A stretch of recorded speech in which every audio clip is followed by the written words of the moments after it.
大将军木兰大破匈奴，封狼居胥，收复我朝16城失地，特封为镇国大将军，掌北境军务。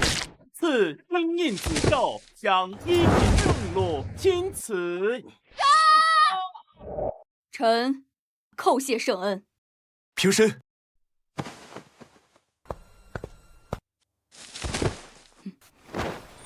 木兰，这些年你受苦了。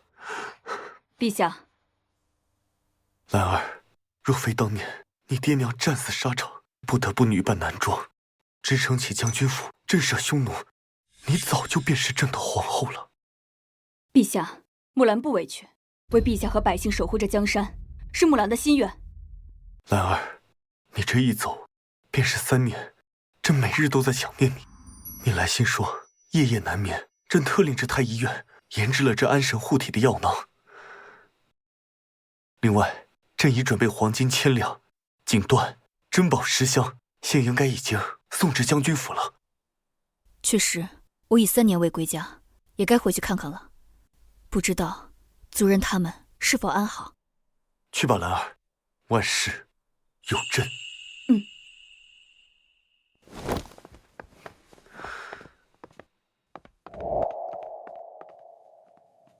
木兰为我朝立下汗马功劳，你可莫要亏待她呀。母后，那是自然。待朕议事结束之后，朕便亲自去趟将军府，公布她女儿之身，册封她为朕的皇后。朕要让这天下人知道，兰儿是朕亲封的国之柱石，更是朕所珍重之人。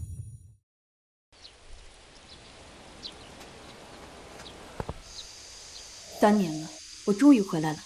将军府还是老样子。少爷，少爷，你可回来了！宫里刚送来好多赏赐，族老们都在正堂等着你呢。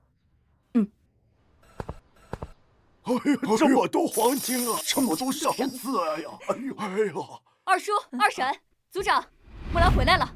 木兰，你可知罪？堂哥，堂哥，你终于回来了。堂妹，你这是？堂哥，你那天醉酒，强行破了我的身子，你的骨肉已经3个月了。我的骨肉？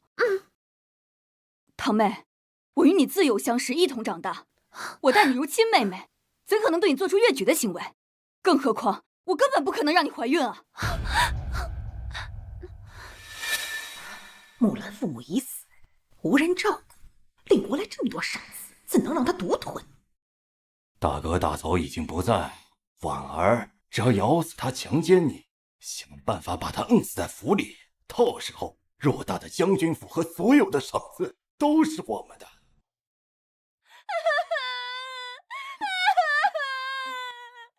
哥，你怎么能这样无情？3个月前，我去军营中探望你，你喝醉了酒，拉着我不放，强行破了我的身子。堂哥，我不怪你，只要你好，我怎么样都行。可如今，我怀中已有你的骨肉，你若是不认，叫我脸往哪儿搁呀？木兰，你怎能做出如此丧尽天良之事？婉儿她可是你的亲堂妹呀，魏楚阁的黄花大闺女。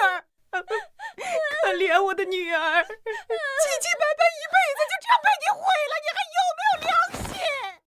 木兰，大哥走得早，作为你的二叔，我今天要好好的教训教训你。男子汉大丈夫，哪有敢做敢当？别以为你现在风光了，得了这么多赏赐，你就能提起裤子就不认人了呀！啊！婉儿可是你的亲堂妹啊！哎呀，木兰，刚才大家说的可是实情？我们穆家世代忠良，今天你必须给个说法，否则的话，我作为族长必定会严惩不贷。好，你说你去过军营，那是何日？是何时去的？10月初啊，卯时左右。这种细节，你让我一个女孩子家如何说得出口？10月上旬乃是我军和匈奴对垒之时，每日虚时，我都会与将士们谈论军情，子时方散。若是不相信的话，我现在可以让飞鸽传书，让将士们进京，我们当面对质。对质？对什么质啊？你是大将军，他们自然帮你说话了。再说了，你就没有一个人的时候啊？哦，对了，肯定是你一个人的时候，才切剥了我的女儿的呀！哎呀，大哥大嫂啊，你们死得好惨呐！刘家这个侄子要欺负死我们这帮穷亲戚呀！多么良心！你爹娘死后，是谁为你照看着空空荡荡的将军府？是我们二房，我们为你操持着大将军府，没有功劳也有苦劳吧？你居然对我女儿做出如猪狗不如之事，你还滥用职权，欺压我们！大哥呀！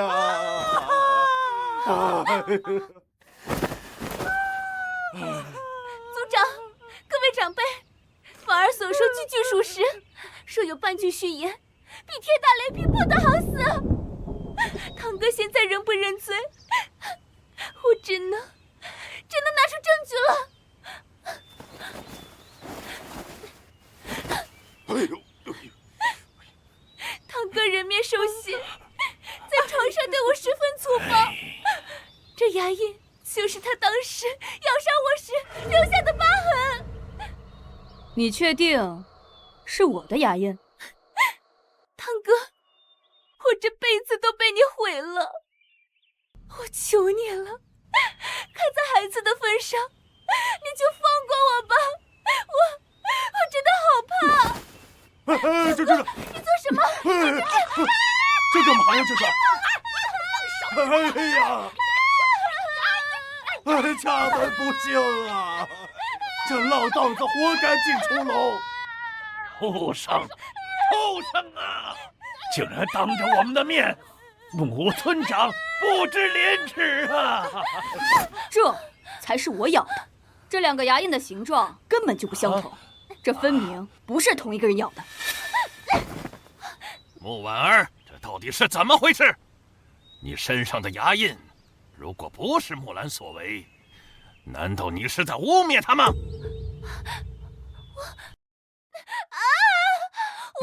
我的肚子啊！堂哥，就算你不肯承认你轻薄了我，可这腹中是你的亲生骨肉，这怎能做得了假？那这个香囊呢？这个香囊可是婉儿亲手送你的定情信物，你若对他无情，为何贴身佩戴他的东西？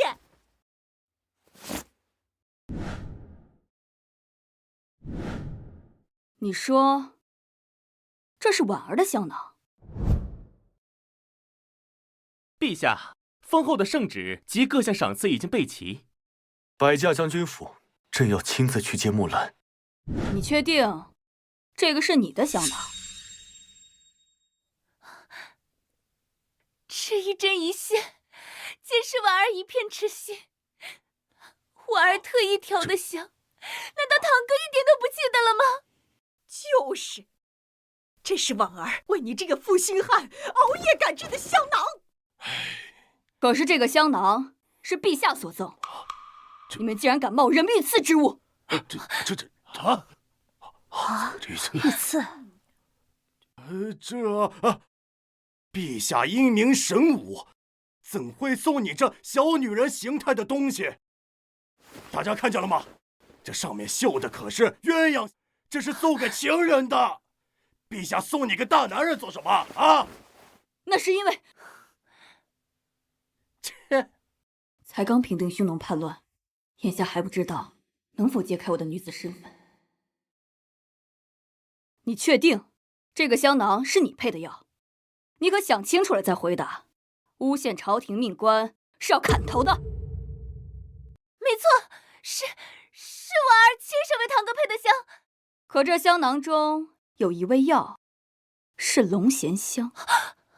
龙涎香是皇家的御用香料，你敢乱用御用香料，是何等大罪！只可拘刑。龙涎香还真是龙涎香啊！这龙涎香，你又是从何处所得？我其实……难不成真如他所说，这香囊是陛下所赠？那婉儿这是在栽赃木兰。我其实……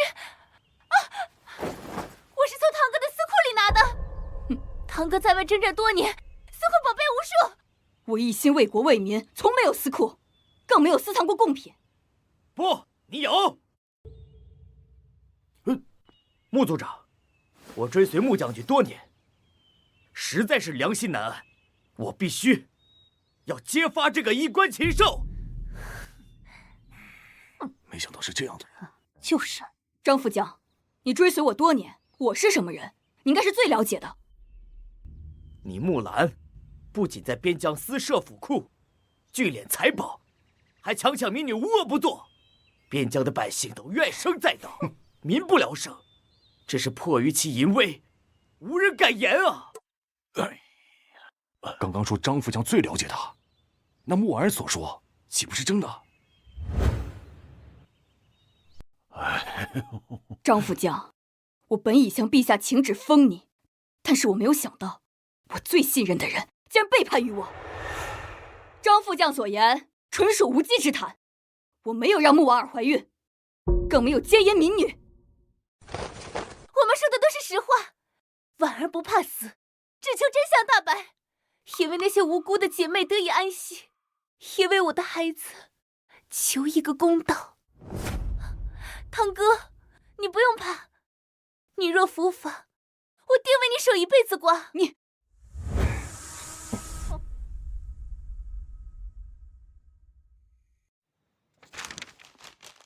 这些年，我替木兰办事，实在是良心难安。这些信，都是他命我送去边疆女子的书信，上面有穆家的私印。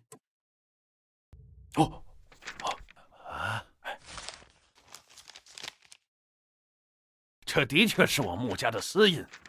家门不幸，我们穆家世代忠烈，怎么出了你这种败类？畜生啊！哎呦！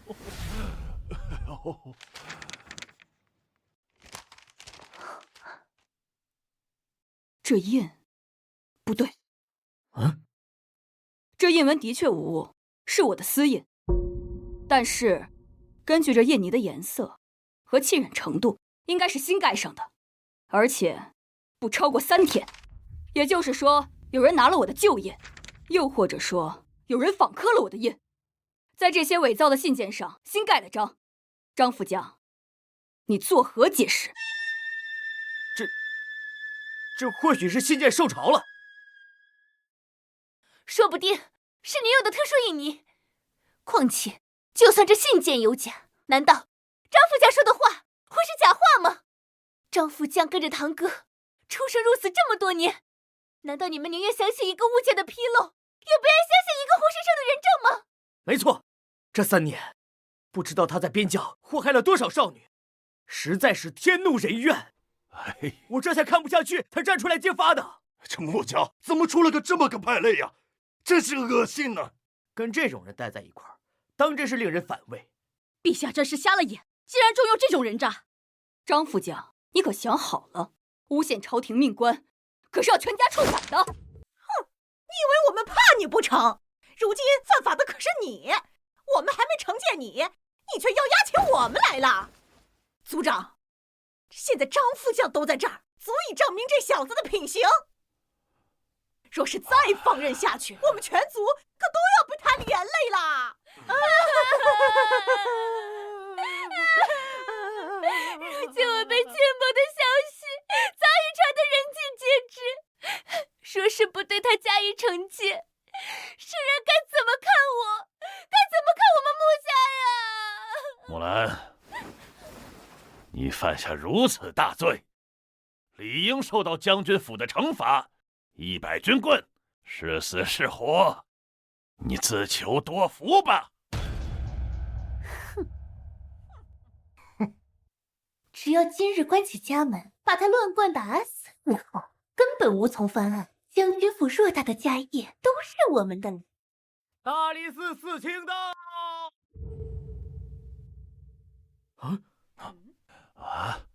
你们这是在做什么？屈打成招吗？穆将军，这是怎么回事？家门不幸，出了一个淫辱族妹的畜生啊！王大人明鉴，他们所言皆是构陷。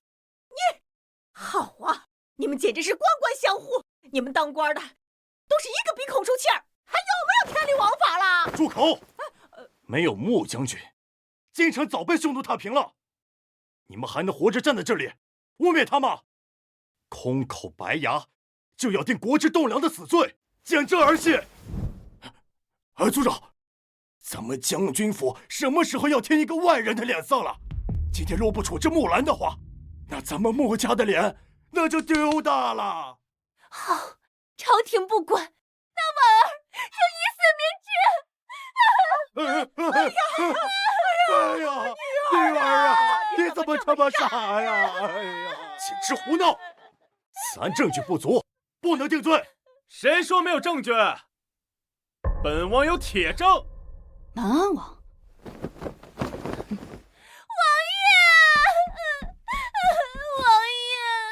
你可得给人家做主啊！莫怕，本王今日来就是替你讨回公道的。妹妹和王爷这般姿态，像是早就勾结好。穆将军可认得此物？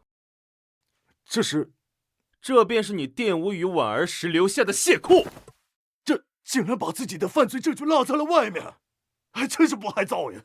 为了诬陷我，竟捏造出这种下流的物证。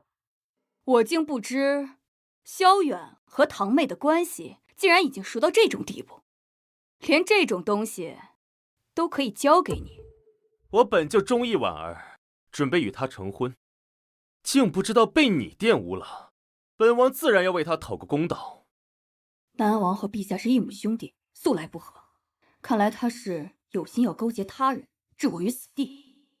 既然如此，与其纠缠下去，不如将计就计。好，既然铁证如山，那木兰便认，这一切都是我做的。将军府，将军府有大案子要审，快去看看！可慢了，去看看。走，看看去。出了什么事？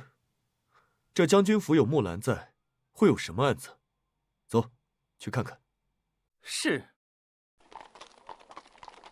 南安王说的对，我认罪。穆将军，你糊涂呀！此案疑点重重，你怎能轻易认罪啊？族长，按照族规，淫辱族亲，败坏民风，这是要受杖刑100，生死不论的呀！对，打死这个畜生！来人！慢着！还想耍花样？请王爷和诸位苦主指证我的证人们，把证词写在证供上，签字画押，以防后面说木兰屈打成招，亦或是事后不认。什么意思？怎么，王爷言之凿凿，不敢把供词签字画押吗？还是说，王爷知道这些指控见不得光？笑话！本王有何不敢？好，我可以再给你们一次机会。如果你们此刻撤销对我的诬告，我可以既往不咎。但是如果你们签字画押之后，我可以证明木婉儿的孩子并非是因为我，那你们就犯了诬陷朝廷命官的死罪。只要我们咬死口供，木兰就别想伸冤。王爷，我愿意签。好，来人，备纸笔，签字画押，本王让他死得明明白白。王爷说了，只要搞倒木兰，这将军府和所有赏赐就由我爹娘代为掌管。哼！萧远许我黄金10000两，帮我抹平以前在军中贪墨的旧账。木兰要怪就怪你挡了我的财路。木兰一死，边关闭关，我与匈奴大汉的约定便可顺利推进。萧慈，断你一臂，看你还如何坐稳这江山。只要我公布我是女儿身的真相，你们的证词就是你们构陷当朝大将军、欺君罔上的铁证。哎，这贴的什么呀？多事儿呀！哪还有这样的事？怎么能干出这种事？就是，看他这个样子啊，肯定没什么文人将军府啊。哎，怎么办呀？我要看呢。我让你看看呢。木兰强抢民女，奸淫堂妹，致使堂妹怀孕。胡说八道！木兰身为女儿身，如何能让人怀孕？陛下，先是他们族人的证词，还有南安王萧远。荒唐！朕倒要看看他如何给我兰儿安的罪名。现在可以行刑了吧？王大人，如果按大梁律例，3品以上的官员如果犯重罪，案犯有陛下亲赐的免罪金牌，可在定眼前有权亲赴圣上，最后陈情。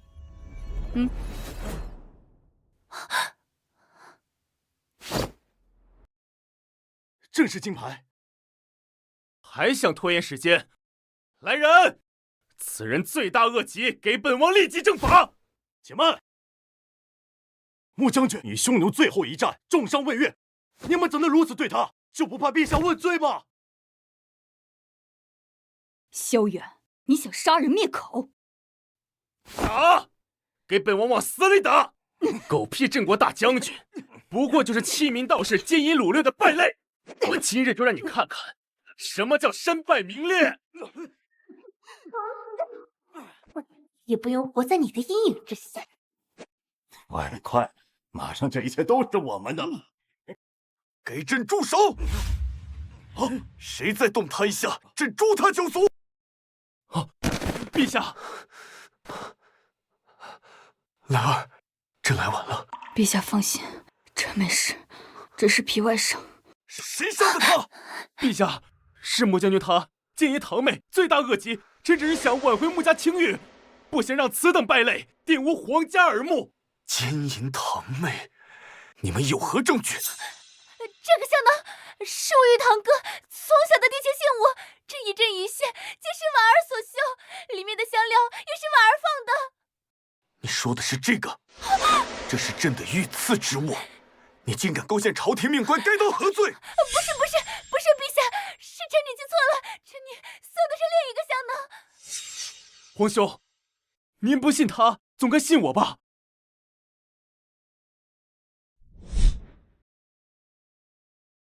这是穆将军玷污于婉儿时留下的血库，还有张副将的文书，求皇兄按律严惩。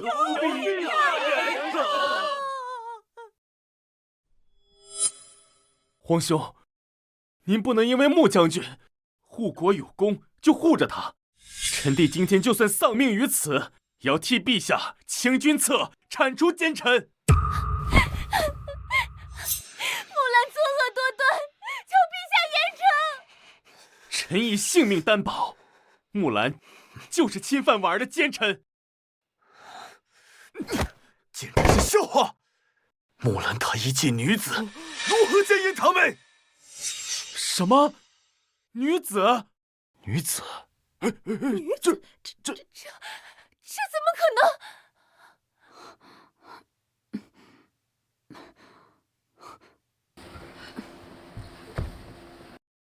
我早就说过，我不可能让穆婉儿怀孕，更不可能奸淫少女。而你们为了一己私利，诬陷于我，你们画押的证词就是你们诬陷朝廷命官的罪证。这怎么可能？让匈奴闻风丧胆的大将军，怎么可能是个女人？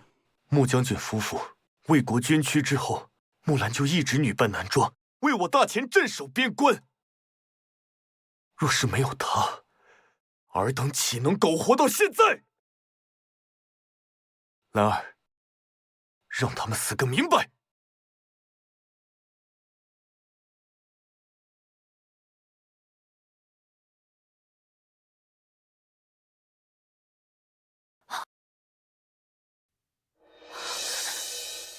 不可能啊！不可能！当真是女子啊，如此容貌身段，倾国倾城，怎么能骗得了那么多人？萧远，你眼光倒是不错，不过对你皇嫂放尊重一点。什么？皇嫂？朕今日便要昭告天下，木兰为朕的心上之人，并且是我大前唯一的镇国将军。朕现在就要恢复他的女儿之身，并册封他为后。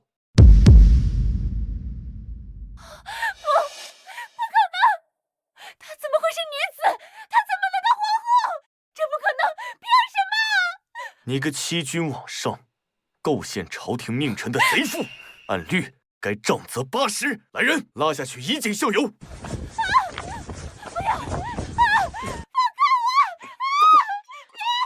婉儿，女儿啊！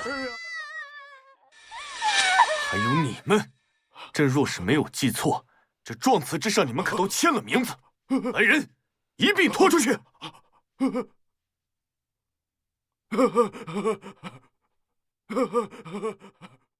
还有你，你身为皇室宗亲，竟然带头拿出如此荒谬的政务，构陷朝廷命臣，该当何罪？皇兄，这都是误会。兰儿莫怕，朕这就带你去见太医。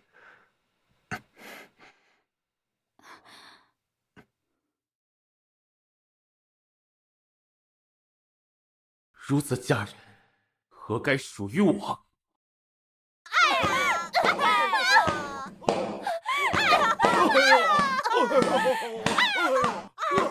兰，凭什么？你什么都有，我要夺走你的一切！兰儿，你醒了。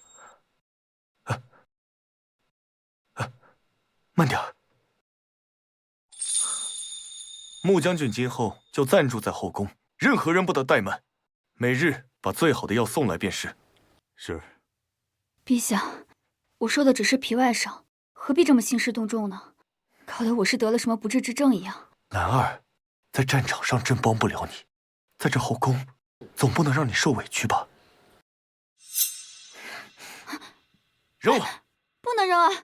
哎，陛下，这是你送给我的。兰儿，穆婉儿那个毒妇说这是你们的定情信物，真是晦气。放心，朕改日就做2个新的款式给你，只允许你我佩戴。我看谁还敢诬陷于你。兰儿，朕已经昭告天下，下个月15日，便是我们的大婚之日。往后，你便是朕名正言顺的皇后。朕保证，这世上再无人敢轻视于你。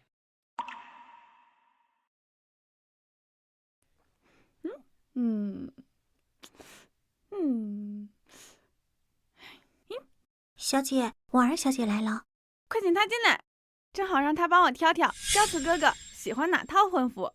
是。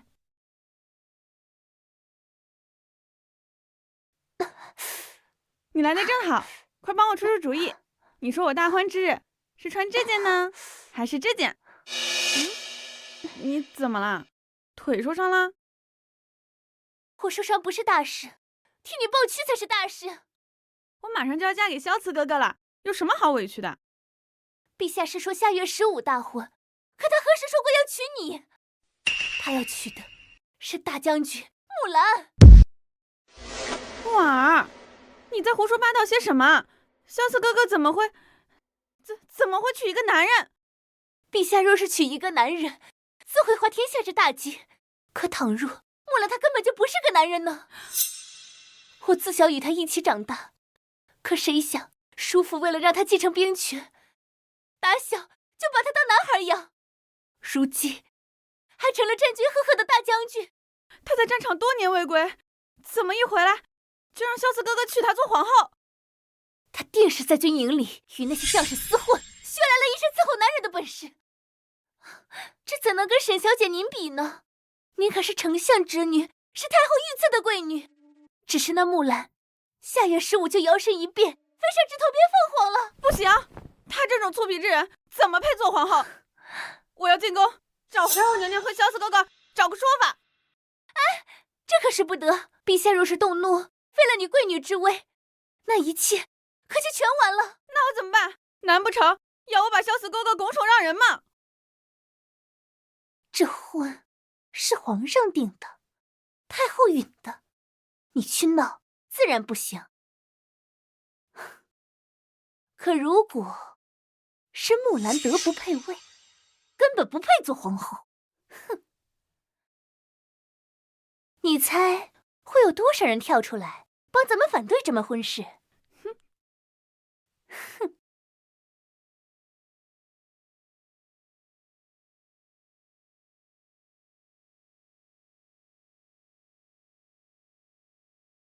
人间美色，非丹青可会其一二。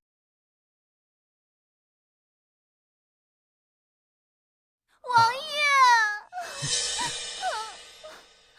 王爷啊！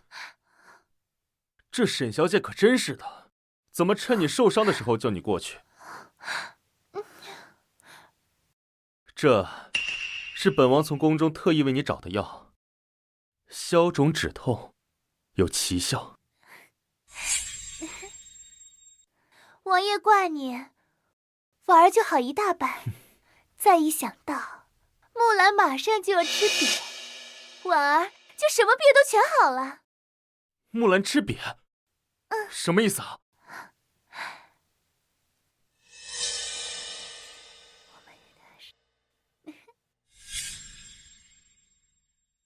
皇后娘娘，这是丞相千金沈小姐送来的请帖。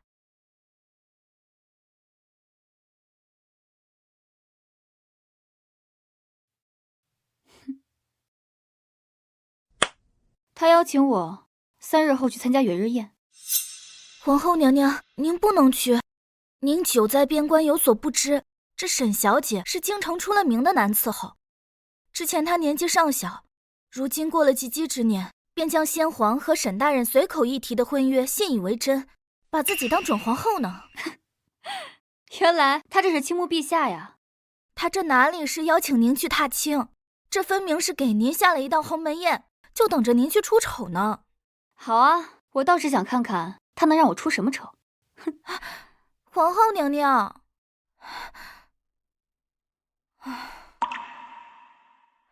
陛下，陛下，沈小姐给皇后娘娘发了请帖，奴婢没拦住人，皇后娘娘已经出发了。沈清梦，他定是知道了朕要册封木兰，所以才趁机找木兰的麻烦。他们在哪儿设的宴？朕这就过去。陛下，军机大臣已经在殿外候着了。您为了家人失约，朝堂之中难免会对皇后娘娘有非议。沈清梦刁蛮任性，一直视朕身边的女人为仇敌。木兰久居战场，怎么能应付得了他们？这样，把外邦进贡的绫罗衫送去。木兰穿着这件衣服过去，想必他们不敢太难为她。再派些暗卫暗中观察，若有什么风吹草动，即刻来禀报。是。起来吧。这都什么时辰了，也不见穆将军的人影，莫不是听说了青梦是人间绝色，所以自惭形秽，不敢来了？哼，被关外的风吹了3年，就算是西施也被吹成人干了。带兵打仗的哪个不是5大3粗？他敢来才怪呢！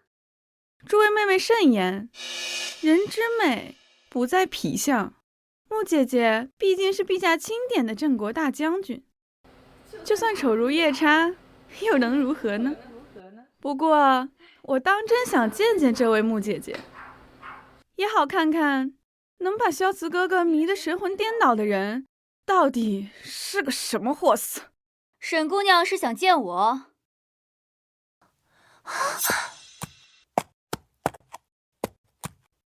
好帅，又好美，这模样，这哪像是吹了3年边外的风啊！这分明是天上谪仙人啊！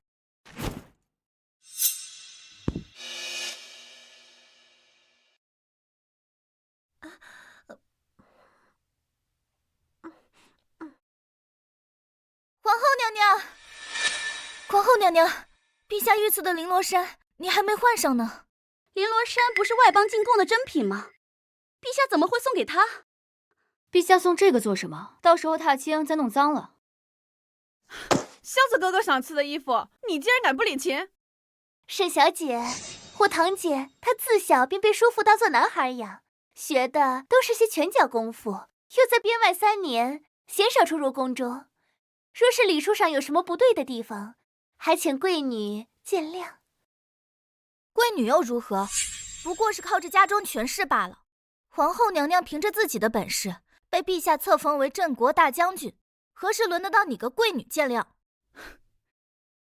若不是姐姐命好，怕也只是个镇国大将军了。如今册封礼还未办，你不过是个臣子，论身份地位，姐姐可该向我敬茶。就当是妹妹提前教姐姐入宫的规矩。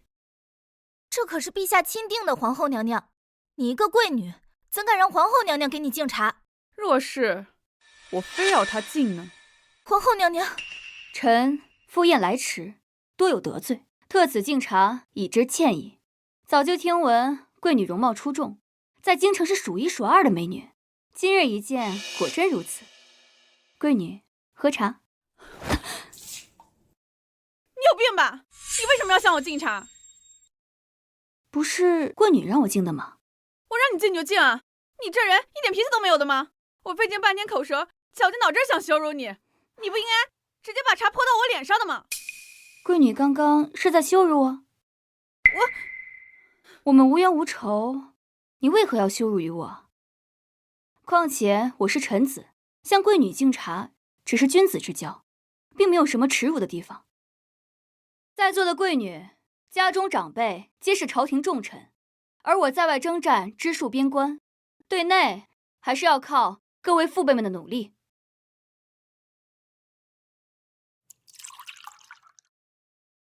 我是个粗人，不懂宫中礼教，特以此茶敬各位贵女。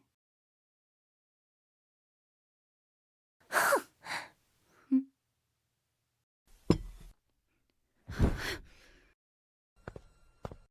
这对吗？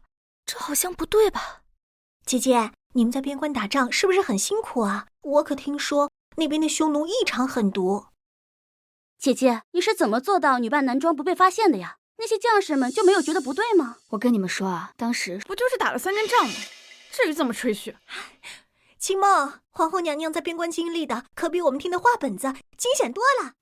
就是，姐姐刚刚还跟我们说是怎么用一把剑就砍掉了一串匈奴的头呢。这不对，这肯定不对。够了，谁家正经女孩会拉着人讲这些血腥事情？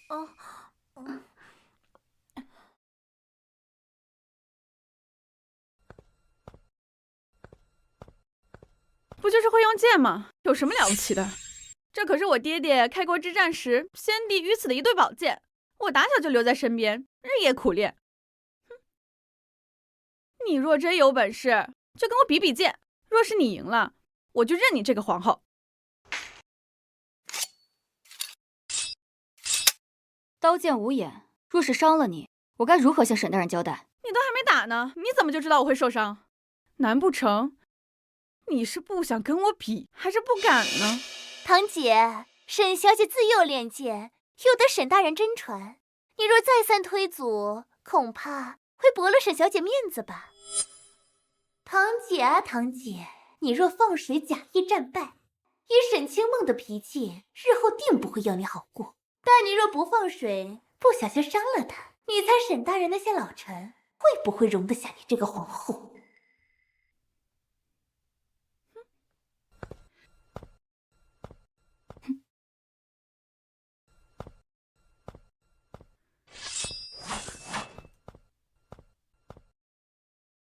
那我们就点到为止。废话少说，接招！是有2下，居然能接下我这招。嘿，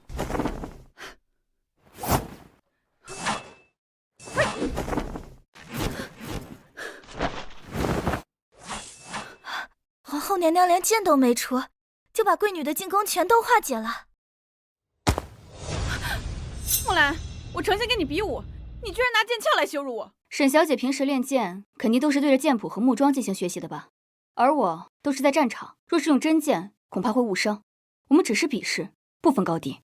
堂姐，你怎么可以这么阴阳怪气的和沈小姐说话呢？阴阳怪气？我没有啊。你分明是在说她这块表面功夫啊！我这就让你见识见识我的能耐！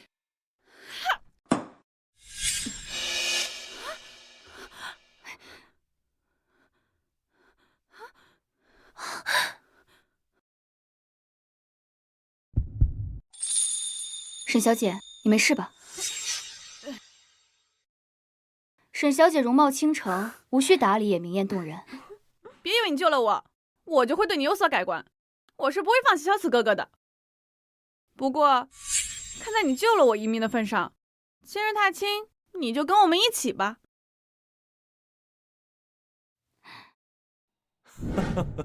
朕还担心兰儿心思单纯，会遭人欺辱，没想到她这直来直去的性子，反倒是让沈清梦吃了瘪。贵女不过是小孩子心性，闹不出大麻烦。眼下呢，已经跟皇后娘娘踏青去了，只是不知怎的，倒是没见沈家的暗卫。难道有人要害木兰？派我们的人继续跟着，务必要护兰儿周全。是。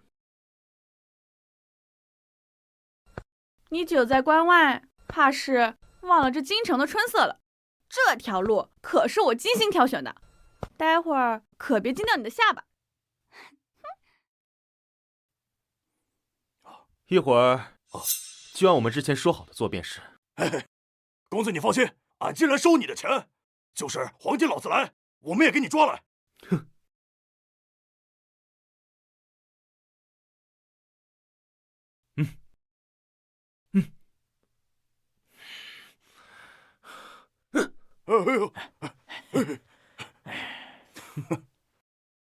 诸位小主，你们队伍里哪位是皇后娘娘啊？光天化日，赶来皇亲贵胄的路，你们也不怕掉脑袋？我找的是皇后娘娘，你一个黄毛丫头出什么头？心盲眼瞎的东西，睁大你的眼睛看清楚了，我就是皇后。那人说未来的皇后模样倾国倾城，这像吗？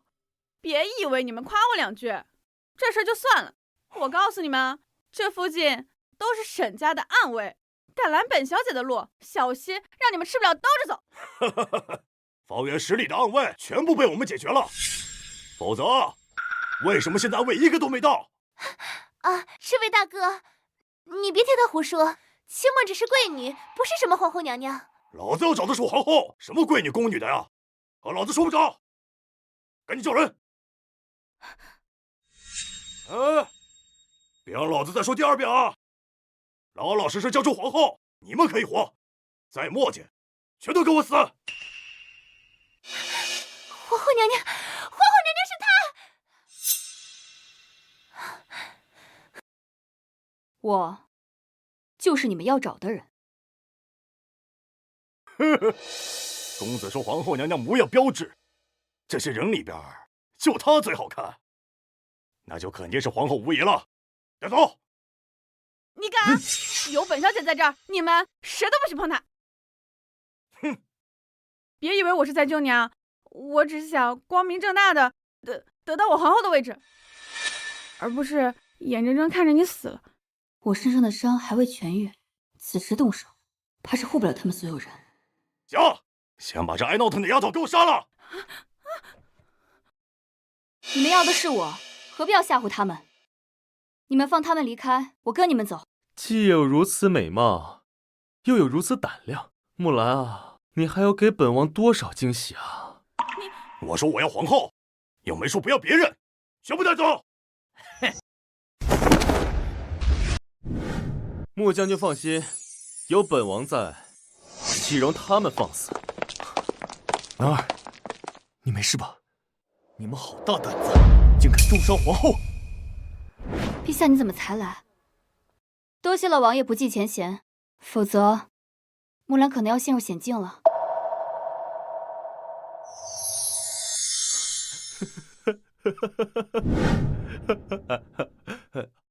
按本王的计划进行，山匪拦路，本王英雄救美，何愁木兰不对我另眼相看？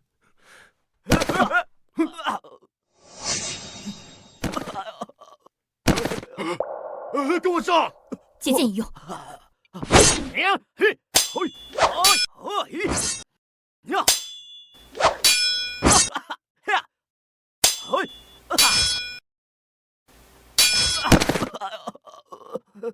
小心后面！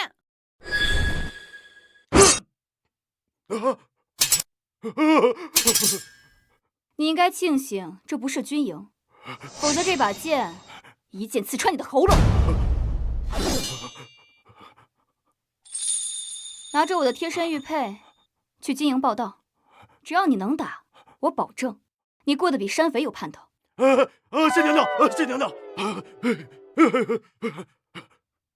如此佳人，本王应该如何才能得到啊？穆将军，陛下担心您，命我护送您回宫。抱歉，把贵女的剑弄脏了，改日一定登门拜访，咱们再接着踏青。怪不得小紫哥哥喜欢他，他确实值得。青梦，你就这么让他走了？我们不是说好今日看他出丑，你怎么……木婉儿，你还有点良心吗？穆姐姐刚刚才救了我们的命，你还惦记着这件事情？我还不是为你的婚约着想。你是为了我的婚约，还是为了挑拨离间？你自己心里清楚。我虽然喜欢小紫哥哥，但我只会跟穆姐姐和平竞争。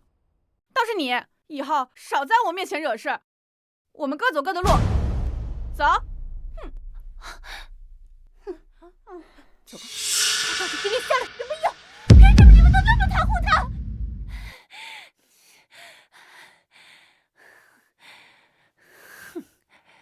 你给我等着，我有的是法子治你。兰儿，你没事吧？萧郎，我没事。你怎么这么紧张？紧张？我当然紧张，我怕你被那些贵女吃掉。怎么会呢？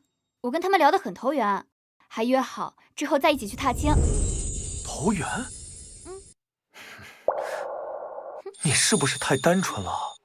我单纯？你可别忘了，我可是在边疆用兵法把匈奴困死3月有余，大获全胜的将军。这战场是战场，后宫是后宫啊。可是战场是杀人不眨眼的，难不成后宫比战场还要凶险？那是自然。我听说你今日和那些贵女一同踏青，你可知道这些贵女平日出门都有暗卫保护，为何今日没有？这其中必定有诈。他们应该不会这么有心机吧？为了争风吃醋，他们什么都能做。兰儿，这些年你为了朕在战场上躲了多少明枪暗箭，如今回到朕身边，又卷入这样的风波，是朕亏欠于你。其实陛下，怎么了？我回来的路上调查过了，那些贵女的暗卫确实是遭到了山匪的陷害，并非贵女故意不带。陛下，您多虑了。难道是朕判断错了？萧郎放心，虽然我不知道女儿家的心思，但是我希望我能够用自己的方式去和他们相处。成为皇后的路一定会很难很难吧？好，那你就按自己的方式和他们相处吧。不过呢，对他们无需太过上心，不管有什么困难，朕都会与你一同度过。哦，对了，小郎，今日与军机大臣都聊了些什么？是出了什么乱子吗？有你在，哪个不长眼的敢出乱子呀？是朕想广纳精兵，组建一支属于朝廷内部的护卫队伍。不过这个事儿，你就别伤心了。护护卫队伍。眼下外邦安定，正是朝堂内政权迭代的时候。若军功不能妥善分配，必定引起内乱。难怪萧兰要组建护卫队，想必是要稳住军心。那如何任命人选，便是重中之重。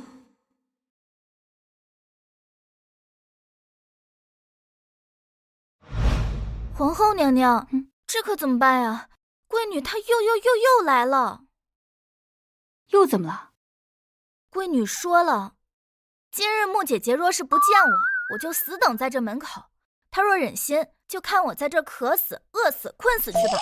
皇后娘娘，这可怎么办啊？这几日一直忙着搭建护卫队的事情，一直没能赴贵女的约，确实是我失礼了。我这就过去。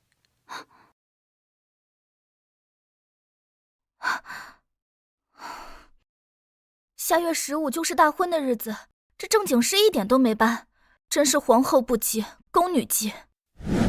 踏青那天说好要来找我的，现在换我亲自去找他，他还让我多次吃了闭门羹，等我找到他，我非……见过贵女。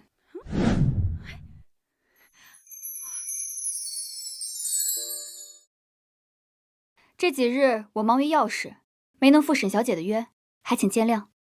你知道就好，能让本小姐登门拜访多次还不肯出面的，你还是头一个。那沈小姐找我有何事啊？我让你教我学剑法。沈小姐的武艺完全可以自保，又有暗卫保护，为何要吃练武的苦，学习这些？你不也是女孩子吗？我怎么这苦你就吃得了，我就吃不了？就是因为我吃过练武的苦，才不想让沈小姐再经受这些。你不想教就不想教嘛，何必说这些漂亮话？我不管，反正今天这剑法我就给你学定了。你若不肯，我就天天来，夜夜来，直到你同意为止。好，那我便教你剑法。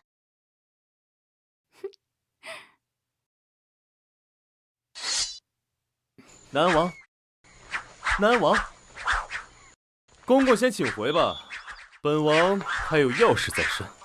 是。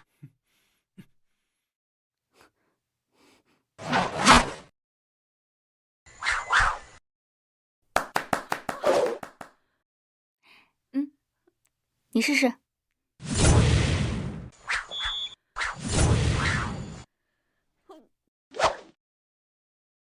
立身如松，气沉丹田，马步与肩同宽。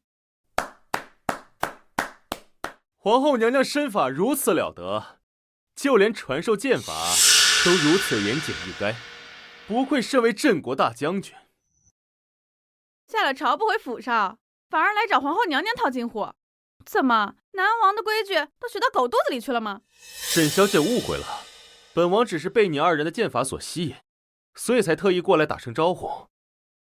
之前的事情多有得罪，是本王听信了他人谗言，但天地可鉴，本王绝无恶意陷害之意，还望皇后娘娘谅解。你诓谁呢？你当穆姐姐是傻子吗？你和穆儿做的那些事情，全京城都已经传遍了。若非你们觊觎那些赏赐，你们会狼狈为奸，指鹿为马吗？若非穆姐姐是个女子，恐怕现在早就被你们害入大牢了。沈小姐又误会了，本王受皇兄庇佑，怎可给予那些嘉奖？只是因为事关镇国大将军一事，本王才不得不替皇兄考虑，替皇家考虑。如今边关太平，我朝何朝不愿盛世祥和？只要皇兄一声令下，我等甘愿为这盛世死而后已。好话赖话都让你说了呗。穆姐姐能教我练剑，那是本小姐连着上门才求来的。你以为穆姐姐会教你吗？当然可以。木兰，沈小姐若是不介意的话，我可以一起教你们。我介意。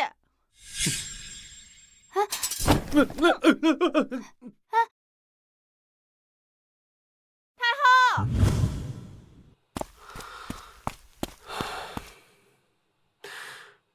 你这急三火四的就往大殿内闯，到底是怎么了？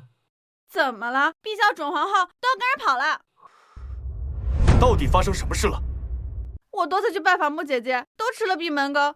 今日她好不容易答应要见我，还要教我学剑法。可是南安王随便说了几句，穆姐姐就要教她学剑了。那个南安王前段日子还和木婉儿一起陷害木姐姐，现在木姐姐不但不惩罚他们，还要教他学剑法，这不是跟他跑了，这是什么？木兰虽然不懂那些弯弯绕绕，可也并非不谨慎之人，怎么如此容易就原谅了萧远？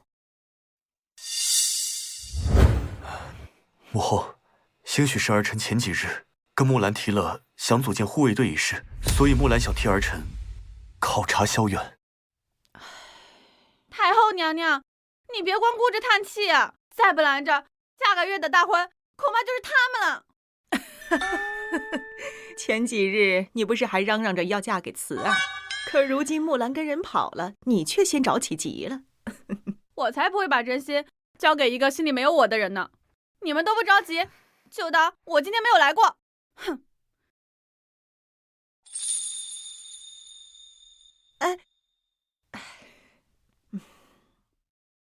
护卫队一事，木兰受委屈了。她久在军营识大体，可是你也不能忘记，她是你未来的妻子，是我朝的皇后。你可要好好照顾木兰，切莫让她这般辛苦。儿臣谨遵母后教诲，定不会辜负兰儿一片真心。儿臣这就去看看。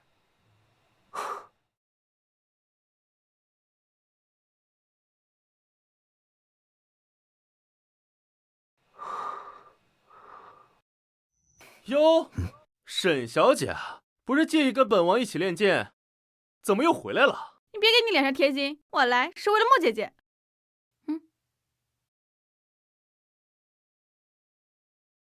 把我刚刚教给你们的演示一遍。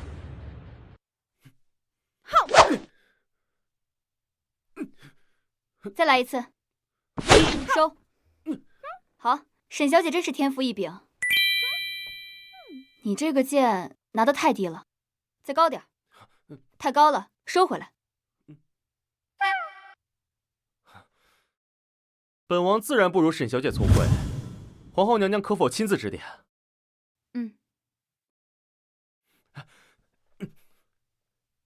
木姐姐，你别相信他，他分明就是故意想让你教他，占你便宜。沈小姐，本王与你无冤无仇，你怎可给我扣这顶掉脑袋的帽子？莫非你是想诟病皇后娘娘与本王有染，自己坐上这皇后之位？木姐姐，我绝无此意，分明是他故意靠近你，我才想阻拦的。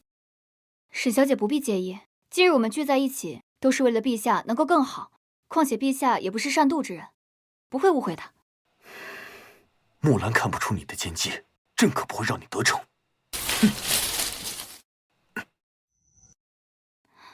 兰儿，朕来的不是时候。陛下，你来的正好，我右肩受了伤，自己抹不着药，你帮我上上药呗。好。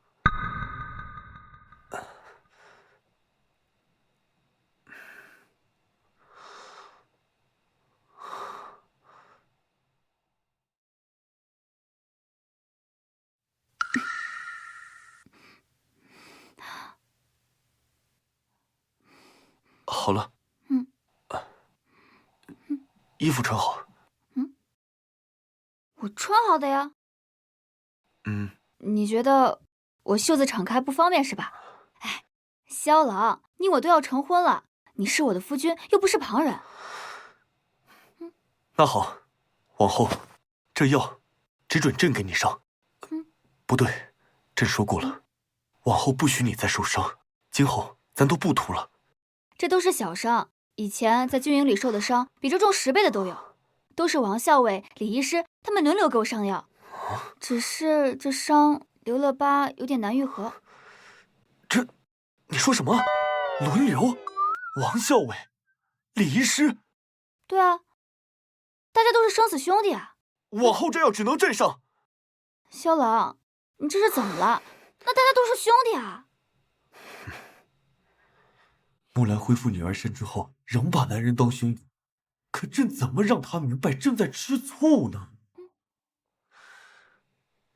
兰儿，那朕问你啊，倘若往后不许你再教萧远剑法，你会如何？我最近确实在为组建护卫队一事筹谋。我这里还缺几个靠谱的人带兵，我觉得萧远他武力值不错，待我考察考察，如果他真的为国尽忠的话，再考虑让他为陛下效力。兰儿，你何时才能明白，你不仅是朕的臣子，更是朕的妻子。你怀疑南安王有异心？我怀疑他对你的心思不纯呢。萧远和堂妹情投意合，你我又即将成婚，他怎么会对我有别的心思啊？那你看那个沈清梦，他也知道我们大婚在即啊，可是你看他是如何缠着我，朕只与一个人吃着这莫须有的醋，你却一点醋都不为朕吃。可是沈小姐已经倾慕萧郎很多年了，又岂是一朝一夕能放下的？况且与你成婚的是我，又不是旁人。兰儿，有时朕真想怨你什么都不懂，可仔细想想，也是自讨苦吃。罢了，往后你就按照自己的计划来，无论何时，朕都会在你身边。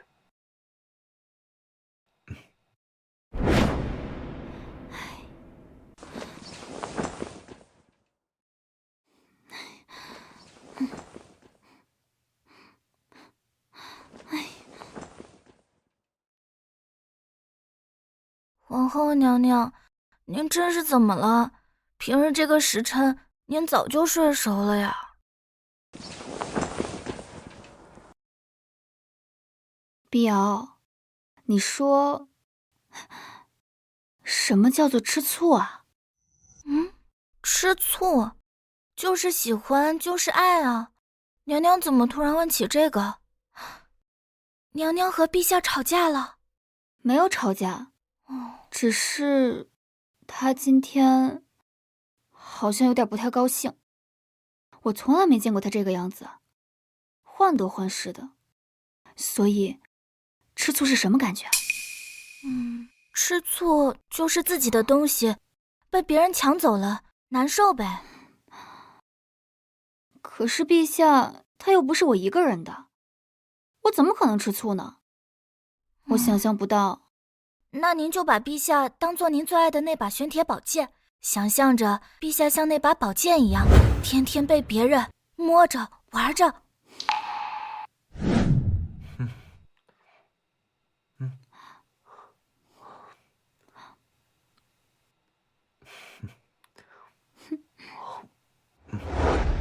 不对，差点被你绕进去了。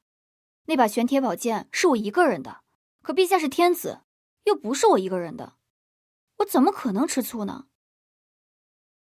我也不可以为陛下吃醋。行吧，不过您今天能问出这话，就说明您很快就要想通了。我一定很期待您彻底想通的那一天。兰儿，你什么时候才能明白朕？我之前怎么不知道萧慈哥哥是如此优柔寡断的人？沈清梦，你还要朕讲多少遍？你我之间的婚约只不过是父皇随口一句戏言，朕心里的皇后只会是兰儿一人。你视穆姐姐为唯一的皇后，但穆姐姐可像你在乎她一样在乎你。若萧慈哥哥想要求证，就在3日后的阖家宫宴上好好配合我。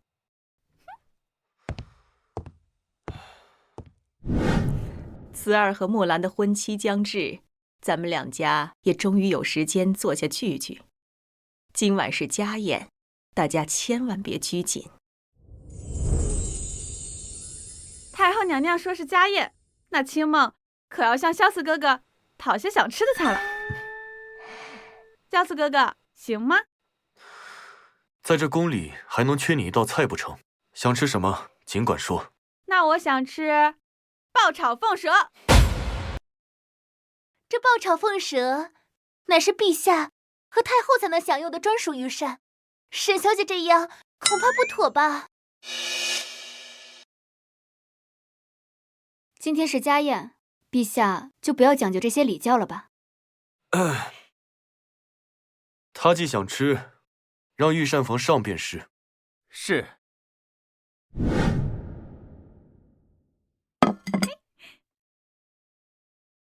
这菜也上齐了，都别拘着了，慈儿动筷吧。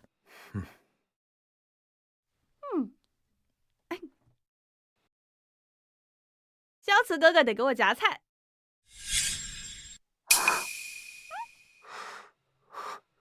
你若是想知道穆姐姐是否在意你，你就好好配合着演完这场戏。萧慈哥哥给我夹菜，那我也要给萧慈哥哥夹，咱们礼尚往来。可是陛下，他又不是我一个人的，我怎么可能吃醋呢？我想象不到。那您就把陛下当做您最爱的那把玄铁宝剑，想象着陛下像那把宝剑一样，天天被别人摸着玩着。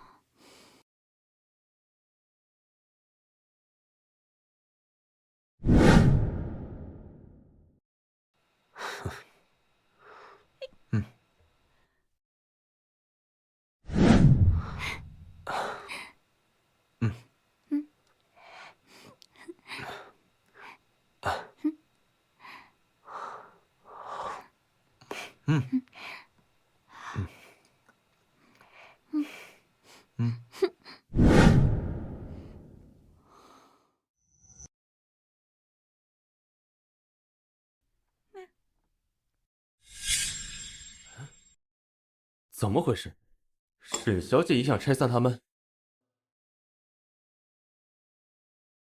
白来的帮手，不用白不用。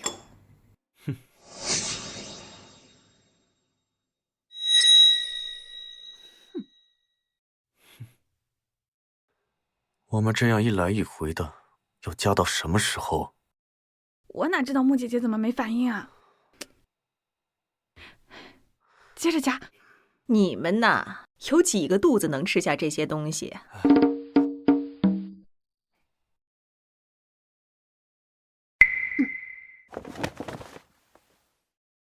今夜家宴是为商议皇兄皇嫂大婚之事，臣弟作为晚辈，恭贺皇兄得如此佳人。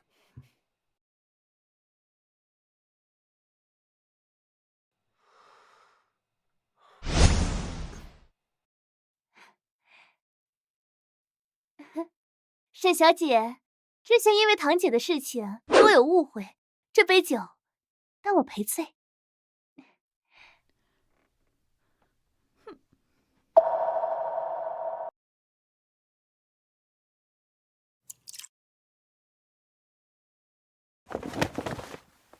这第二杯，我们大家齐聚一堂，祝阖家欢乐，敬国泰民安，祝早遇良缘，敬白头偕老。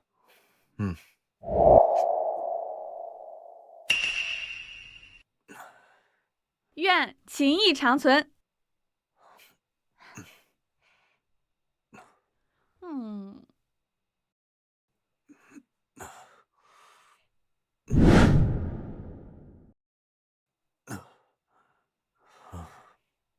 让臣弟送皇兄回宫吧。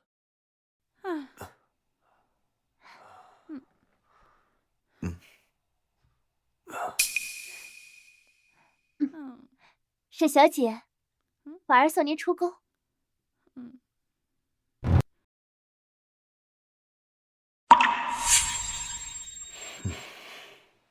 萧慈哥哥给我夹菜，那我也要给萧慈哥哥夹，咱们礼尚往来。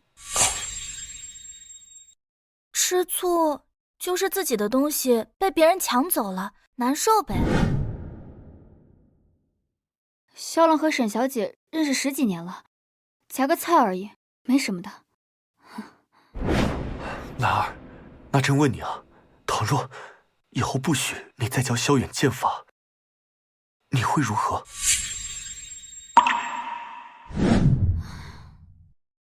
如果我让萧郎不要这样对沈小姐，他会怎么样？哎呀，胡闹，无理取闹！怎么从军营出来之后这么不识大体？眼下帮萧郎建护卫队才是对他最有帮助的。木兰姐姐，大事不好了！陛下他……皇后娘娘。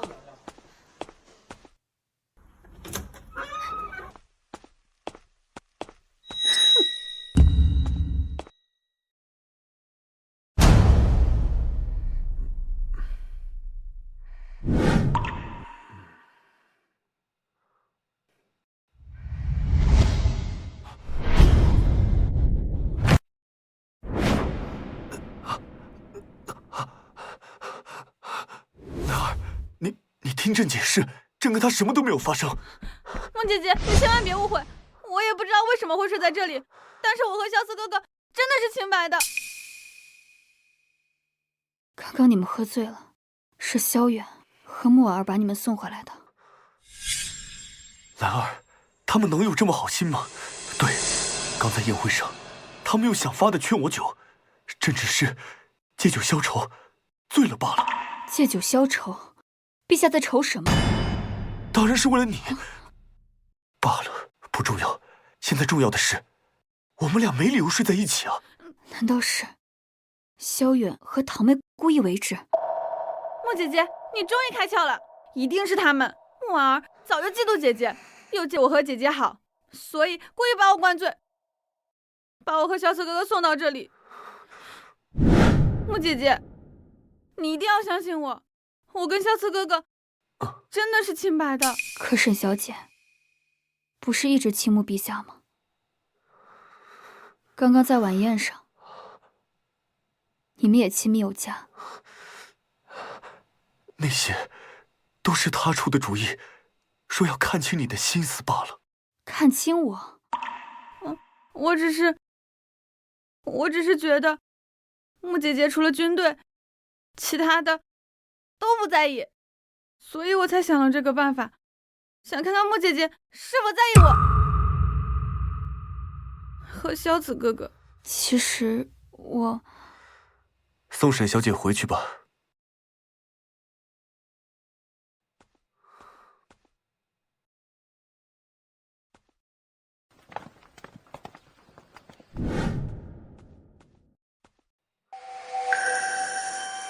木兰，朕虽然坐拥天下，但是朕只想要你一人。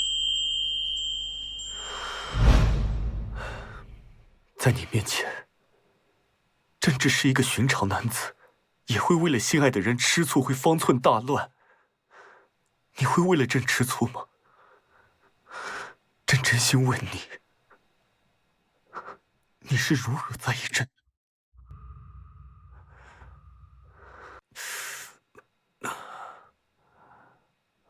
陛下，喝碗醒酒汤吧。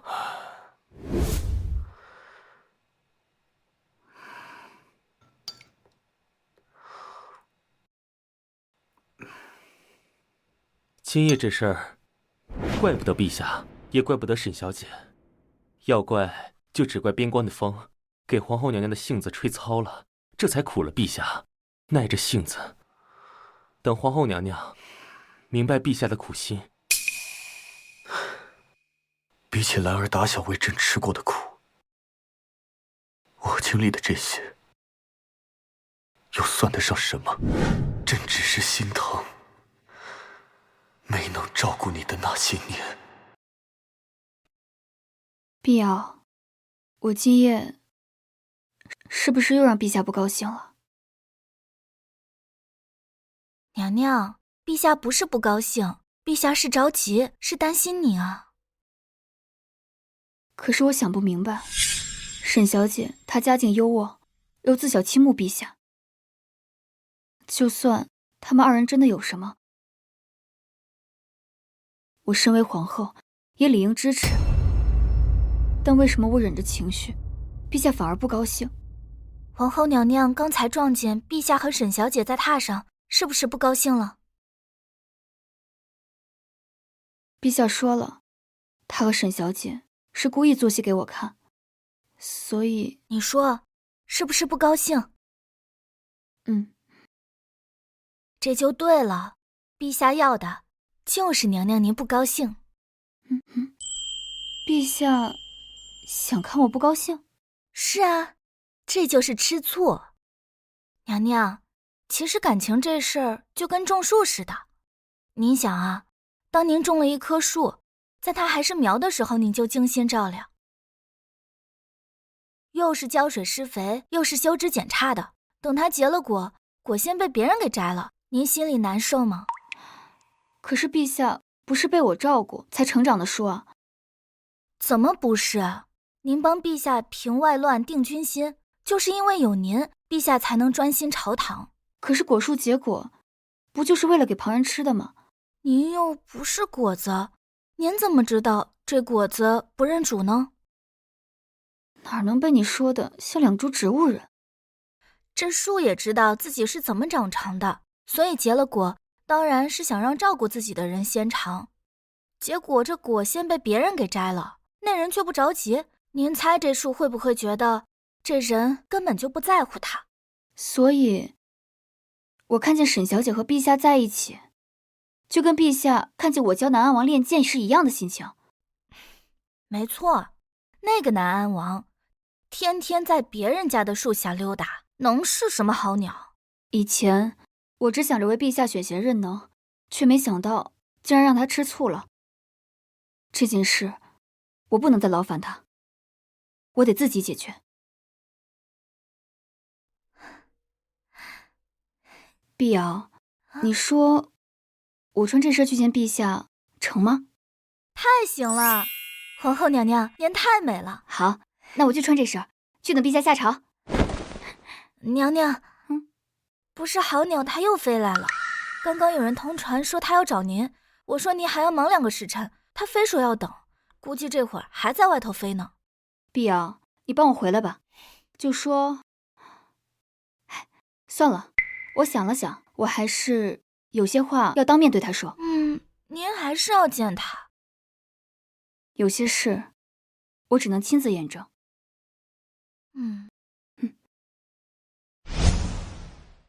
南安王，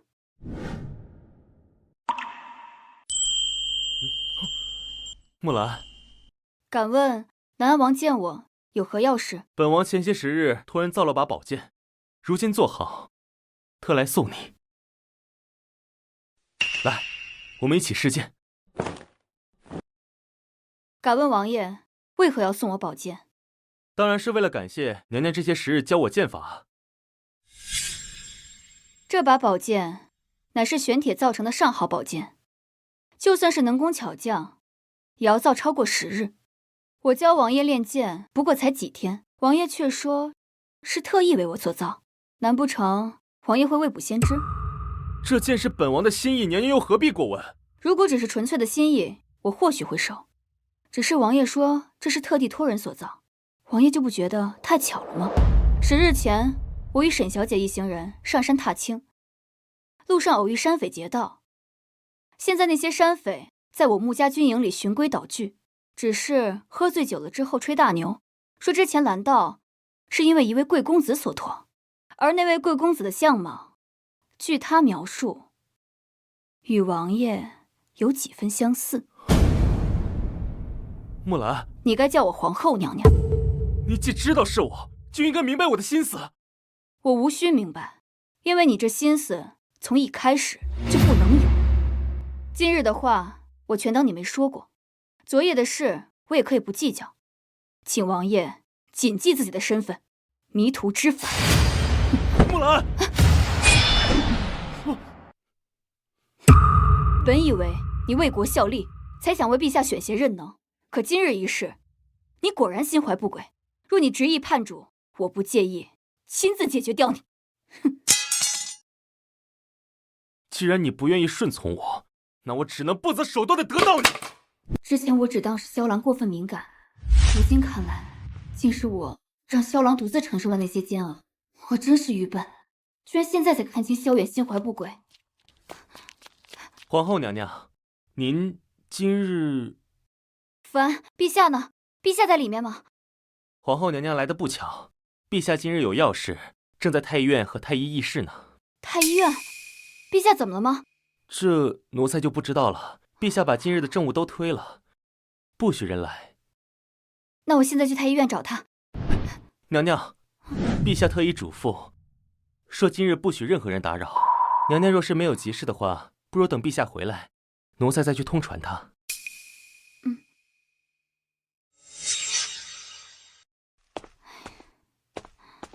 娘娘，您这午膳也不用，身子会饿坏的。若真的是着急，不如就叫福安去找陛下吧。陛下这样做，一定是有他的考量。我若是贸然前去，岂不是误了他的事？你带着伤从王府回来的时候，陛下也跟您现在似的，眼下也变成娘娘您着急了。兰儿，在这战场上，朕帮不到你，在后宫，总不能让你受委屈吧？往后不许你再受伤，今后咱都不图了。小郎，直至今日我才知道，原来记挂一个人会是这般煎熬。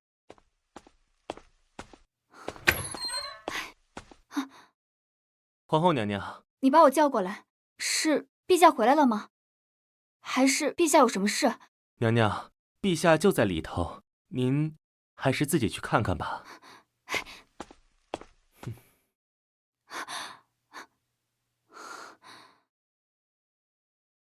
萧郎，兰儿，萧郎，吓坏我了，我担心了你一整天，我还以为你生了病。还好你没事。兰儿是听说朕去了太医馆，担心朕。我当然担心你啊，我受多了边关上的苦痛，自然知道那种痛有多生不如死，我怎么舍得让你受伤呢？这些年，你在边关受苦了。愿为陛下分忧，这种皮肉之苦，我不觉得。兰儿，这里不是战场，无需如此拘谨。朕是你的依靠，你可知道？朕知道你担心朕有多么的开心。这还是第一次，你亲口说出对朕的心思。朕知道你在担心朕。萧郎，以前是我做的不好，我一心想着如何去辅佐你，所以忽略了太多。没关系，之前你忽略，如今不也在意了吗？哦，对了，萧郎，你既然没有什么事，为什么在太医院待了一整天？来，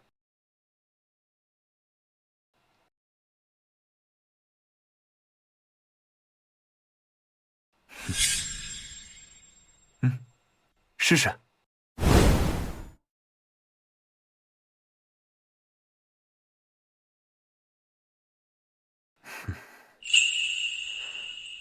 这是你肩上的伤疤久治不愈，朕和太医苦寻医书，终于寻得了这副药匙。伤疤？之前你讲过的。那好，往后这药只准朕给你上。不对，朕说过了，往后不许你再受伤，今后咱都不图了。这都是小伤，以前在军营里受的伤比这重10倍的都有，都是王校尉、李医师他们轮流给我上药，只是这伤留了疤，有点难愈合。萧郎，那不过是我随口说的，你不用记挂在心上。兰儿，你值得最好的，从小到大，你从未努力为自己追求过什么。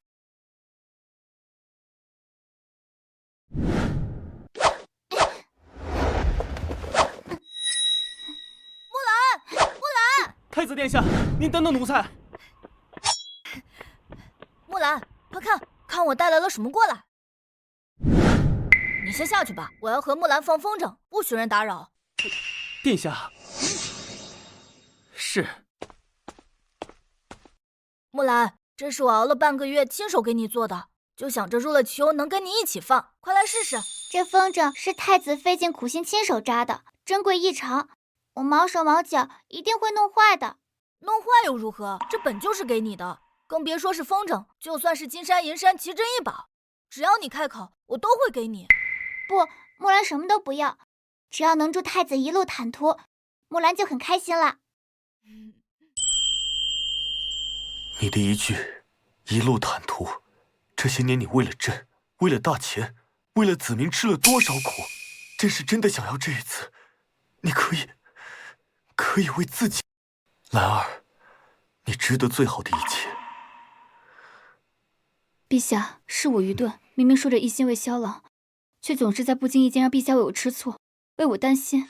要等到自己亲自感受过萧郎的心，才看清南安王的嘴脸，看清自己的心。兰儿将军，此刻醒悟，为时也不晚。我们的时间还很长，朕愿意用一生来教你。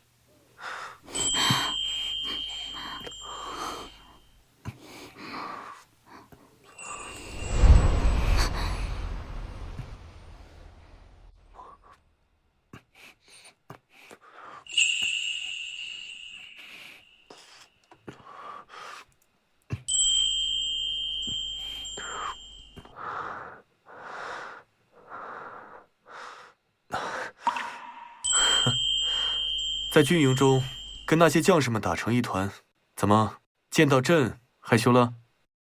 萧慈，你的肩膀上的伤需要在这药池中泡上1个月，你要适应，与朕共浴汤泉。那是不是以后有陛下的药方，军中的将士就再也不怕受伤了？这让你为自己想一想，没想到你还在考虑别人啊！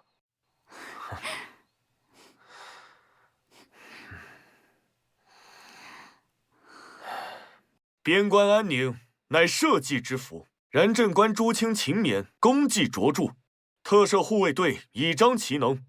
这护卫队总帅的人选，由尚书令张廷担任，兵部侍郎李承恩任左翼先锋，太仆寺卿赵礼掌粮草辎重。愿朱清各司其能，共护山河。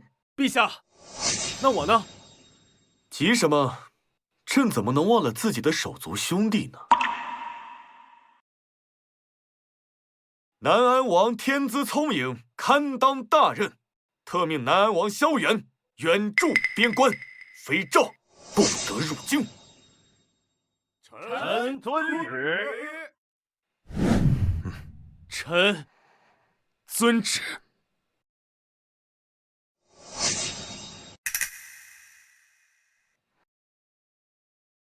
我觉得已经很完美了呀。娘娘，你这审美还真是……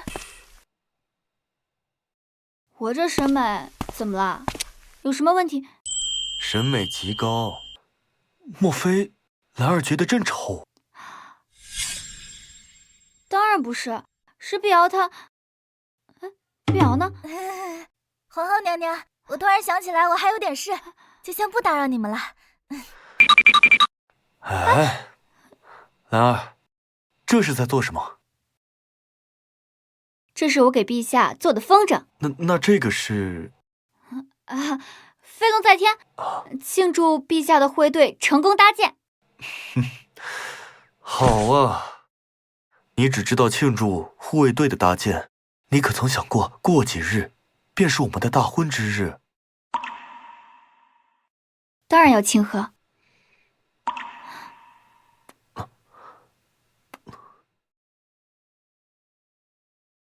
再过5日，我就是萧郎名正言顺的妻子。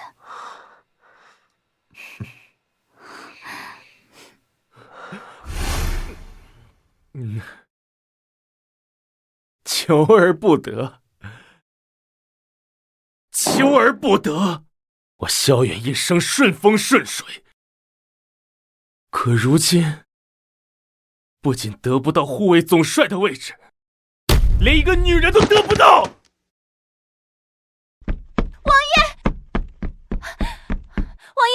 后听人说陛下把护卫队的差事交给旁人，还把你派去边关，非召不得入京，这怎么回事？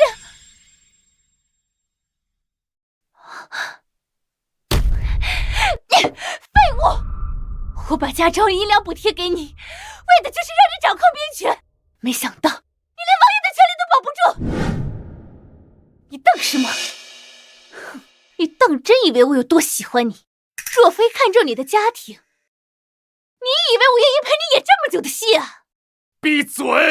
哼，你还想让我闭嘴？你以为你是谁呀？有名无实的南安王，马上就要滚去边关和西北风了。而我不一样，木兰马上就是当朝皇后，我也会是皇亲国戚。我让你闭嘴！你这个贱人，你也配提木兰？若不是你当初逼我去害你，以王爷的身份慢慢靠近他，让他慢慢卸下对我的防备，我也可以让他满眼都是我。就算没有那件事情，他也不可能爱上你。他爱的是皇上，是萧慈，是军功，是地位。那些东西本来也可以是我的。我能收买木兰手边的大将诬陷他，又怎么可能只收买一人？萧慈不给我兵权又如何？本王自己花重金创建了属于自己的军队。等我屠了那些护卫，他就再也不是皇上，木兰也就是我的皇后。你疯了！你彻底疯了！是吗？你还没有见过我更疯的样子。这把剑本来是送给木兰的，如果沾上曾经伤害过她堂妹的血，她应该会更喜欢吧。王爷，你不能杀我！你想要什么，我都可以帮助你。本王不需要你的帮忙了。我知道木兰杀谁的秘密。皇后娘娘，这是陛下亲自为您挑选的婚服，您看看，可还喜欢？不就是婚服吗？陛下为何还要亲自去挑选？许是陛下听到了一些民间的讲究。什么讲究？这平常百姓成婚都是新郎官亲自为新娘子挑选婚服，这叫许你婚装，护你余生。你呀，就会说些混话来诓我。奴婢没诓你，这平常的讲究可一点不比宫里少。像新郎官亲自挑选婚服啊，互赠香囊啊，还有成婚前一夜夫妻俩不能见面呢。成婚前一夜不能见面，这又是什么说法？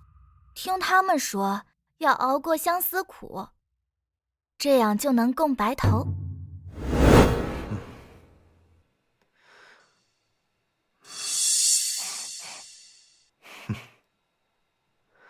陛下为了娘娘，把民间那些寓意好的风俗都给添上了。娘娘若知道，定然会感动不已。朕不在意她知不知道，因为兰儿她本来就值得最好的一切。朕只愿她像这个风筝，飞到更高的地方去，而朕就做这风筝线，护她周全，伴她余生，与兰儿共白头。共白头？那今天便不与萧郎见面。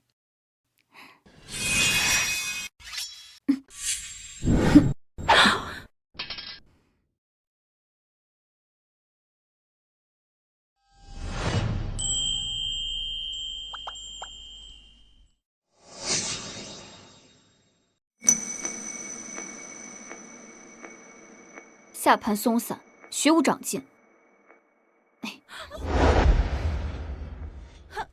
我就知道会被莫姐姐发现。这剑法又岂是一朝一夕能练成的？想必沈小姐还在为了那天家宴的事儿苦恼，才荒废了练习吧？萧慈哥哥都跟你讲了，也是，你们夫妻一体，他肯定会告诉你，背叛我这个外人。怎么会呢？沈小姐与萧郎自幼相识，怎么会是外人？也就是莫姐姐你心思单纯，才会那么想。罢了罢了，反正萧慈哥哥心眼多，刚好能补上你缺少的那部分。你们呀，还真是天生一对。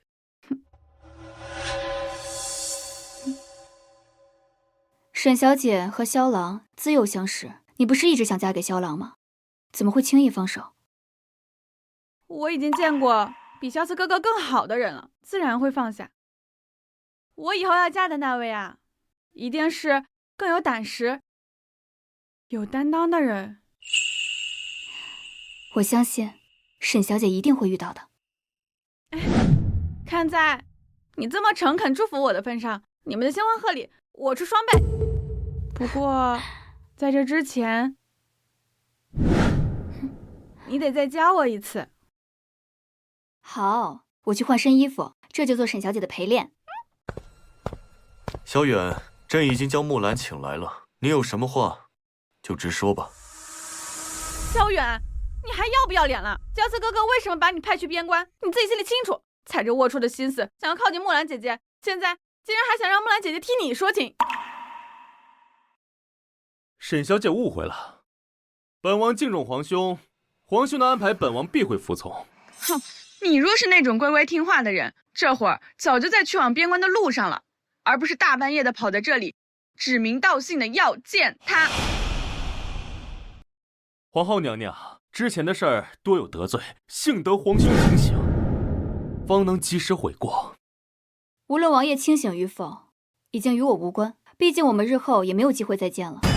正是因为日后没有机会再见到娘娘，所以今日才来拜别。臣弟预祝皇兄、皇嫂伉俪情深，恩爱白头，为恭贺二人新婚大喜，本王特意备了一份大礼。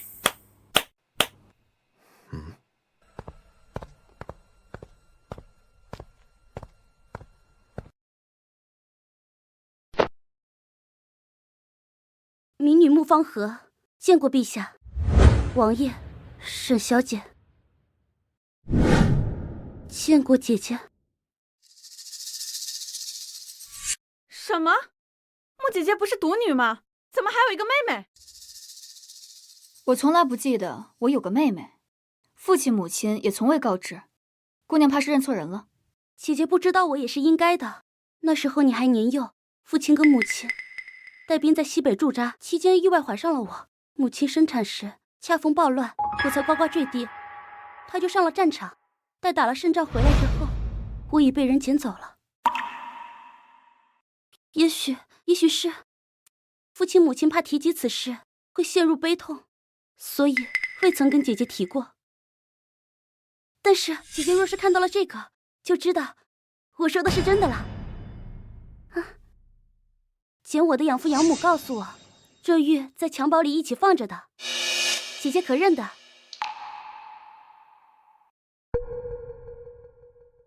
这是父亲母亲驻扎西北之地的特产蓝暗玉。这一块玉就能证明你是将军之女了。此物稀缺，却不被世人所喜爱，唯有父亲爱不释手。陛下，她有可能是我的亲妹妹。你既知道你是穆家女儿，为何这么多年不回穆家，偏偏在这个时候出现在南安王身边？陛下明鉴，民女的养父养母过世，民女一直四处漂泊，直到前段日子实在是走投无路了，想当了这块玉，混口饭吃，才知道这玉竟是穆将军所有的。我一路辗转，不求攀什么皇亲国戚，只是想见见自己唯一的亲人。陛下，在这个世界上，我已经没有亲人了，请求陛下准许妹妹留在宫中，送我出嫁。穆姐姐，你就这么轻易的相信她吗？她出现的莫名其妙，还是跟萧远一起，你就不怕这里面有诈吗？哎，秦梦，你不懂，在这个世界上，我已经没有亲人了。我对亲人唯一的念想就是父亲母亲的遗物，所以这个妹妹对我来说很重要。还请陛下成全，了却我一桩心愿。方和，你回来的正好，明日是我和萧郎的大婚之日，有你在，我便有了娘家人。看着陛下宠着姐姐，妹妹也跟着高兴呢。也许父亲母亲曾经也像你们这样一般。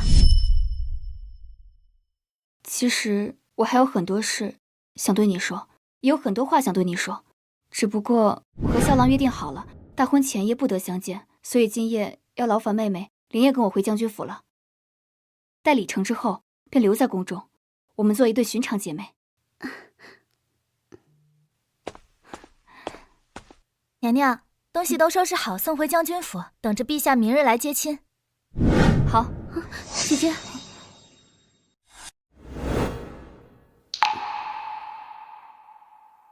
哦，对了，陛下的香囊可有送来？奴婢这就去找陛下拿。啊，不用劳烦碧瑶姑娘了。姐姐今日回府，定要忙于应酬，我才回来，也不敢大张旗鼓的跟姐姐坐同一驾马车。不如就让我去取了香囊，再跟同行的宫人一同前往。那怎么行啊？我还没有向族人风风光光的介绍你呢。姐姐也说了，会把我留在身边，那方和也不怕多等一晚呀。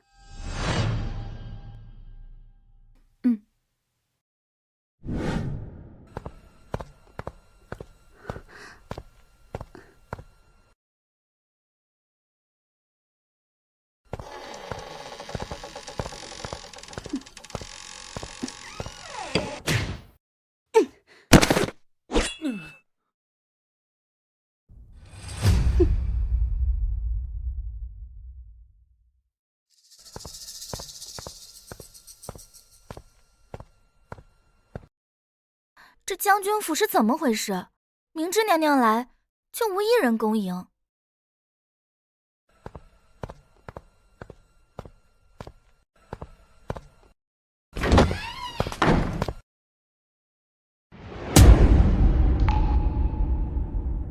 木兰，你终于来了！畜生，你个畜生！你口口声声说要娶我们家婉儿，如今却为了抢陛下的女人，竟然绑了我们全族！二婶莫怕，木兰也是你们穆家人，等她嫁给本王，你们照样是皇亲国戚。呸！萧远，你意欲何为？当然是来抢婚的。怎么样，这份聘礼还满意吗？你凭什么觉得我会嫁给你？就是这样，就是这样。我最抗拒不了的就是大难临头了还临危不乱的这份冷静。说吧，想要什么？只要你答应本王，本王什么都可以给你。如果我想要的是你认清身份，滚回你该去的边关呢？木兰啊，你为什么这么喜欢逼我？一定是萧思给你的太多了，让你忘记了失去的痛苦吧？怎么样？需要本王帮你回忆一下失去亲人的痛苦吗？不要，木兰，你救救我娘！你救救我娘！动手吧！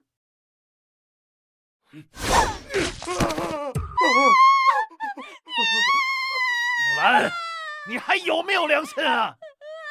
我就是太讲良心，才会被你们利用至此。这些年，你们霸占将军府，仗着我父亲母亲拿命换来的军功，作威作福。倘若你们不是知道我是女儿身，又即将成为皇后，早在我回到将军府的那时，你们就会置我于死地，又怎会轻易放过我？木兰，你疯了！我们现在是一根绳上的蚂蚱，你若不从了萧远，害死的可是全族啊！这样的族人，我又何必在乎？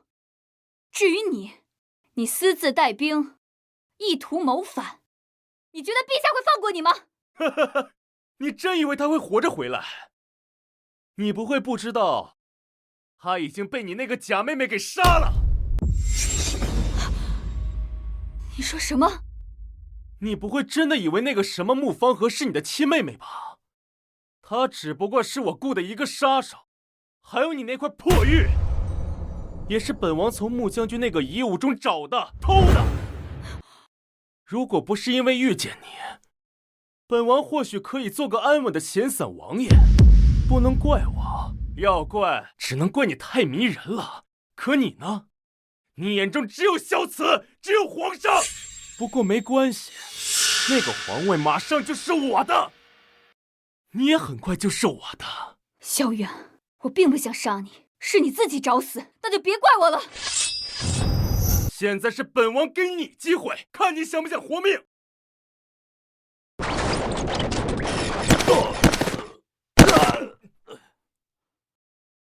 什么人敢坏本王的好事？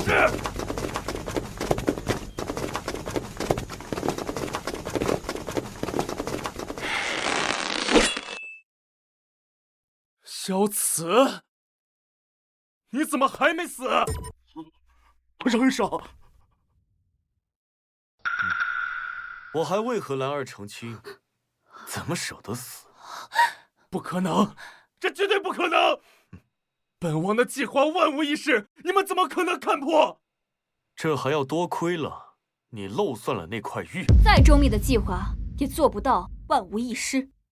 就算你没想到自己雇的那杀手会酒后失言，而我十分清楚父亲的遗物长什么样子。她不是你妹妹，你早就知道。没错，我不揭露你们，就是为了让你露出真面目。还要感谢陛下教我识人心。早些年我只知道在战场上排兵布阵，如今才知道，真正的战场应该是人心的险恶。萧远，你觊觎皇后，还意图谋反，你这脑袋准备好落地吧。皇兄，臣弟只是一时糊涂，从未想过背叛你。是他，一切都是他让我干的。穆婉儿，你为了权势地位，设计陷害木兰，你已经魔障了呀！如今你竟连你爹娘的性命你都不顾了吗？啊！我走到今天这步，还不都是你们逼的？凭什么他自幼可以随意入宫，还傍上皇家国旗？凭什么他可以带兵出征，免礼受伤？我却只能留在家中，被你们安排嫁给上古。若不是我假意靠近萧远，这会儿我就只能是个留在家里相夫教子、遵从三头四则的普通人。明明我也姓穆，我比他更懂人情，为什么我不能是皇后？我不能一步登天？婉儿，早些年穆将军府和边关风雨飘摇，急需一个能扛起帅旗的少将军。我是你的血亲堂姐，我怎么忍心让你受我受过的苦？我希望能成为你的依靠，给你许个好人家。只要我木兰在，便无人敢欺负你，无人敢动穆家族人一个。不错，正因有木兰，才有我们的今天，才有大梁的今日啊！可享受这一切的，不还都是他吗？你只见到木兰入宫伴驾，但你可曾知道，她自幼被惯成男儿训导，冬练三九，夏练三伏。你只看到她在边关建功立业，那你可知道这大漠的风沙如刀，白骨森森？你只见她凤冠霞帔，但你可曾知道，她为了走到朕的身边，吃了多大的苦，受了多少的委屈？能为朕做到这些，也只有她，才配称得上是母仪天下。木兰，是我们错怪你了，是我们错了呀，木兰。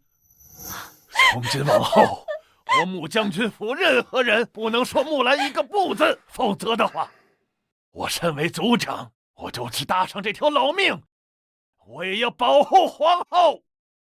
至于你，以下犯上罪大恶极，不杀不足以立国法。至于你们之间是谁害了谁，又是谁指使谁，流放路上自己对账吧。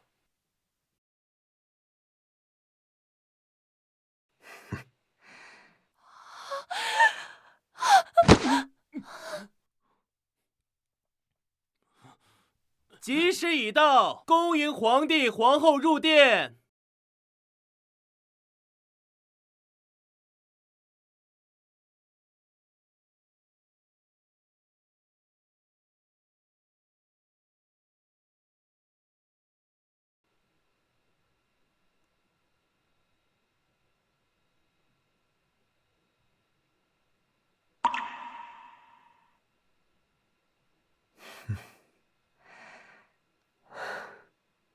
请帝后行交拜之礼。一拜天地，日月同辉，佑我江山永固；二拜高堂，宗庙有灵，护佑子孙昌盛。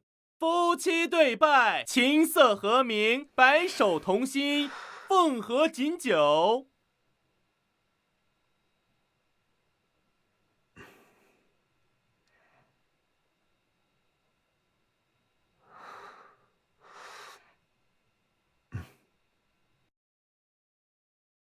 吾皇万岁万岁万万岁！皇后千岁，千岁！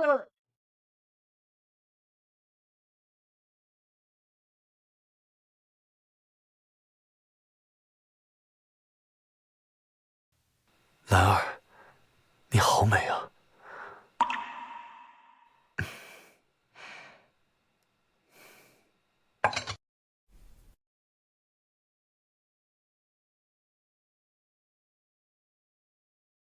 这一杯酒，敬你我的初见，你我两地相隔的过去，敬未来厮守一生的日子，自今而始。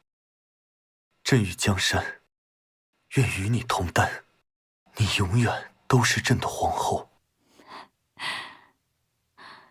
兰儿不想做什么完美的皇后，只想做你身边那个永远站在你身旁的木兰。